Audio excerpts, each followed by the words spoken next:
السلام علیکم ورحمۃ اللہ وبرکاتہ۔ حضرات، میں محمد انتخاب ندوی آپ حضرات کی خدمت میں چند معروضات اور دلی اضطرابات اور گاؤں دیہات میں بستے ہوئے یتیموں، بیواؤں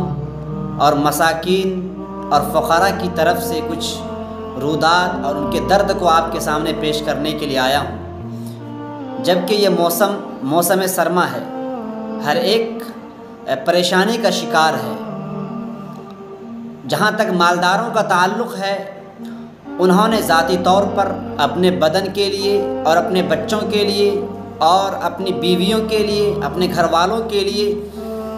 سردی سے اور ٹھنڈک سے محفوظ رکھنے اور رہنے کے لیے تمام لوازمات کا انتظام کر لیا ہے۔ باوجود اس کے کہ ان کے پاس پکے کے مکانات ہیں،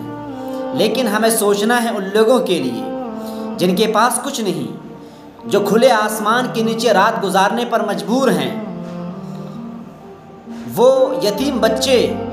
جنہیں جب ٹھنڈک پریشان کرتی ہے، جنہیں جب سردی محسوس ہوتی ہے،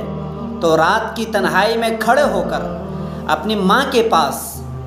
جا کر کہتے ہیں، میری امی مجھے ٹھنڈی لگ رہی ہے، میری ماں مجھے ٹھنڈی محسوس ہو رہی ہے، ذرا میرے لیے کچھ انتظام کر دو۔ وہ ماں جو ذاتی طور پر خود پریشان ہے، انہیں احساس ہے اس بات کا کہ میرے بچے کو ٹھنڈک کا احساس ہو رہا ہوگا، لیکن وہ ماں کہاں سے سامان انتظام کرے۔ میرے بھائیوں، میں آپ سے کہنا چاہتا ہوں، میں اپنے آپ سے کہنا چاہتا ہوں، کیا جواب دیں گے ان بہتے ہوئے آنسوؤں کا؟ کیا جواب دیں گے ان بلکتے اور روتے اور آنسو بہاتے ہوئے بچوں کا، جبکہ قیامت کے روز ہمارے دامن کو تھامیں گے؟ کیا جواب دیں گے ہم ان یتیموں، بیواؤں اور مساکین کا، جبکہ قیامت کے روز ہمارے اور ہماری جنت کے درمیان آڑے بن جائیں گے؟ میرے بھائیو، یہ آزمائش کا وقت ہے۔ ہمیں یاد ہے جب ہم لوگ لکھنؤ میں سیدنا بلال میں تعلیم حاصل کر رہے تھے، ہمارے استاذ محترم حضرت مولانا الیاس نعمانی دامت برکاتہم اور جناب مولانا مناظر منعم ندوی دامت برکاتہم اور جناب مفتی سرفراز صاحب ندوی دامت برکاتہم اور میرے دیگر اساتذہ، اپنے طلباء اور اس کمیٹی میں ہمارے سینئر ساتھی بھی ہوا کرتے تھے، ایک کمیٹی کی تشکیل کی، اور مولانا کا بار بار اصرار رہا کرتا تھا۔ مولانا بار بار ہمیں تحریض کیا کرتے تھے، آمادہ کیا کرتے تھے اس بات پر، دیکھو پگڈنڈیوں میں ایسے لوگ بھی رات گزارتے ہیں جن کے پاس کچھ بھی نہیں ہے، وہ بیچارے اپنی ایک پتلی سی چادر میں رات گزارنے پر مجبور ہیں، تم لوگ پیسے جمع کرو، پیسے جمع کرو۔ چنانچہ ہم لوگ پیسے جمع کیا کرتے تھے اور رات کی تنہائی میں نکلا کرتے تھے، اور ان سوتے ہوئے لوگوں پر بغیر کسی احساس کے، بغیر کسی سوالات کے، قیل و قال کے ان پر ہم لوگ ڈال دیا کرتے تھے۔ آج پھر سے ہمیں جب ٹھنڈک کا احساس ذاتی طور پر میں محسوس کرتا ہوں، خاص طور جب فجر کا وقت ہوتا ہے، اس وقت جب ہمیں ٹھنڈک کا احساس ہوتا ہے، تو ہم سوچتے ہیں، ذاتی طور پر اپنے بارے میں بھی سوچتے ہیں اور ان لوگوں کے بارے میں بھی سوچتے ہیں جو مدارس میں بھی تعلیم حاصل کر رہے ہوتے ہیں، وہ چھوٹے چھوٹے معصوم بچے جن کے والدین نہیں چاہتے ہیں کہ میرے بچے تعلیم حاصل کریں، کیونکہ ان کے پاس وسائل نہیں ہیں، ان کے پاس پیسے نہیں ہیں، ان بچوں کو لا کر پڑھایا جاتا ہے۔ اسی طریقے سے وہ بچے جو کارخانوں میں کام کرتے ہیں، جو چائے بیچنے پر مجبور ہیں، وہ بچے جو ممبئی میں اور دیگر بہت سارے علاقوں میں گھر سے باہر رہ کر زندگی گزار رہے ہوتے ہیں، ان بچوں کے آنسوؤں کا ہم قیامت کے روز کیا جواب دیں گے؟ میرے بھائیوں، کیا ہمارے پاس پیسے نہیں ہیں؟ میں صاف کہتا ہوں، ہمارے پاس اتنے پیسے ہیں، ہمارے پاس تو ایسے ناجائز پیسے خرچ ہوتے ہیں۔ ہمیں گٹکے کی عادت ہے، ہمیں پان کی عادت ہے، ہمیں ایسی چیزوں کی عادت ہے جن سے شریعت نے سخت منع کیا ہے، اس کے باوجود بھی ہم انتظام کرتے ہیں،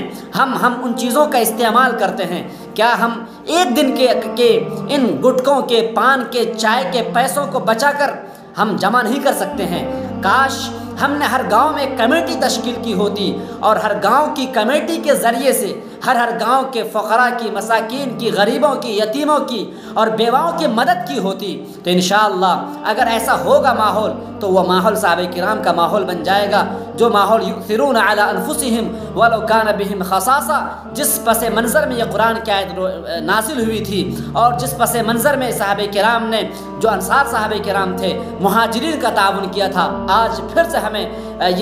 یہ آہو بکا، یہ بچوں کی پکار ہمیں پھر سے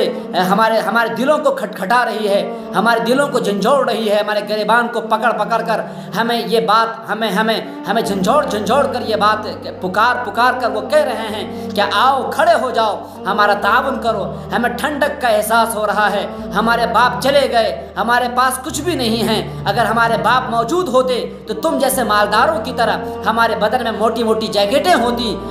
مخمل کے کپڑے ہوتے، ہمارے پاس بھی لحاف ہوتے، ہمارے پاس بھی کمبل ہوتے، ہمارے پاس بھی اچھے مکانات ہوتے۔ میرے بھائیوں، یہ جملے نکلتے ہیں کیا؟ جملے آنسوؤں کے انبار نکلتے ہیں، آنسوؤں کا سمندر بہتا ہے، آنسوؤں کا دریا بہتا ہے۔ میرے بھائیوں، اللہ تبارک و تعالیٰ کی سخت ناراضگی نازل ہوتی ہے۔ میرے بھائیوں، ایسے موقع پر ہم پر لازم ہے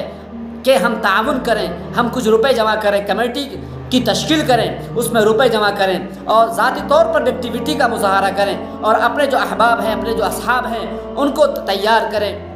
انشاءاللہ وہ ضرور تیار ہوں گے۔ اور آخر میں ایک درخواست آپ سے یہ کرنی ہے کہ یہ تعاون بغیر کسی تفریق مذہب و مسلک کے ہم کریں، خواہ وہ اللہ کو ماننے والا ہو یا اللہ کا انکار کرنے والا ہو، ہمارے نبی کو گالی دینے والا ہو، ہمارے نبی کو ماننے والا ہو، اسلام کا سخت دشمن ہو، ہم ان کا بھی تعاون کریں گے، اسلام کا حامی ہو، ہم ان کا بھی تعاون کریں گے۔ اگر یہ قدم ہم نے نہیں اٹھایا، اگر یہ اقدام ہم نے نہیں کیا تو یاد رکھیں ایسی کمیٹیاں بھی کھڑی ہوں گی، ایسی مشنریاں بھی کھڑی ہوں گی جو ہم سے آگے بڑھ کر جو ہمارے ان غربا کے دینوں ایمان کو خریدنے کی کوشش کریں گے۔ ہیں ایسی مشنریاں کام کر رہی ہیں قادیانیوں کی طرف سے، اور بھی بہت ساری مشنریاں ہیں جن کا تذکرہ میں یہاں کرنا مناسب نہیں سمجھتا، آپ خود اشارے کو سمجھ سکتے ہیں۔ ایسی مشنریاں کام کر رہی ہیں۔ میں آپ سے درخواست کرتا ہوں، ہاتھ جوڑ کر ہم آپ سے کہتے ہیں، بار بار کہتے ہیں کہ اللہ کے واسطے کمیٹی کی تشکیل کریں قبل اس کے کہ اللہ تبارک و تعالیٰ اس کی سخت ناراضگی ہم پر نازل ہو۔ اس سے پہلے ہم ان غریبوں، مسکینوں اور یتیموں بیواؤں کی مدد کریں۔ اللہ تبارک و تعالیٰ ہمیں عمل کرنے کی توفیق عطا فرمائے۔ وآخر دعوانا الحمدللہ رب العالمین۔